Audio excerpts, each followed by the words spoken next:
Antrasis mano vizitas Niujorke, todėl nusprendžiau šiek tiek papasakoti apie jį. Niujorkas – didžiausias JAV miestas įsikūręs šiaurės rytuose prie Atlanto vandenyno. Jame gyvena virš 8 milijonų žmonių. Miestą sudaro 5 rajonai – Manhetanas, Bruklinas, Kvinsas, Bronksas ir Staten Islandas. Aš apsistojau Manhetano rajone.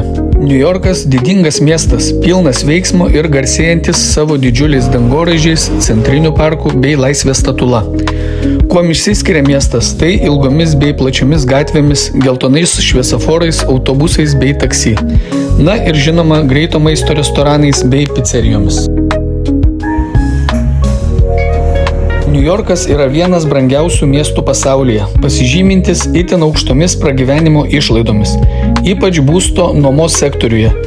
Nuoma, maistas ir paslaugos čia kainuoja ženkliai daugiau nei daugelyje kitų JAV ar pasaulio miestų.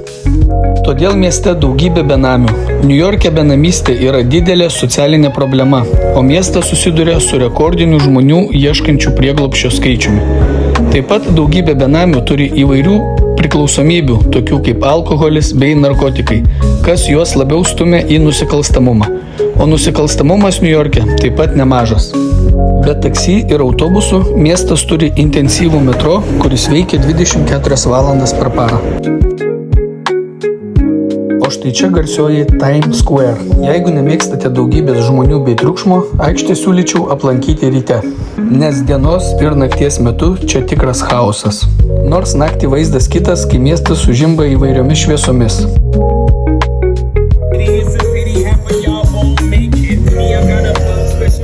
Aikštėje daugybė fotografų, siūlančių savo paslaugas, įvairiausių gatvės šoumenų, kurie paskui už savo šou prašo arbatpinigių ir šiaip visokiausių keistuolių.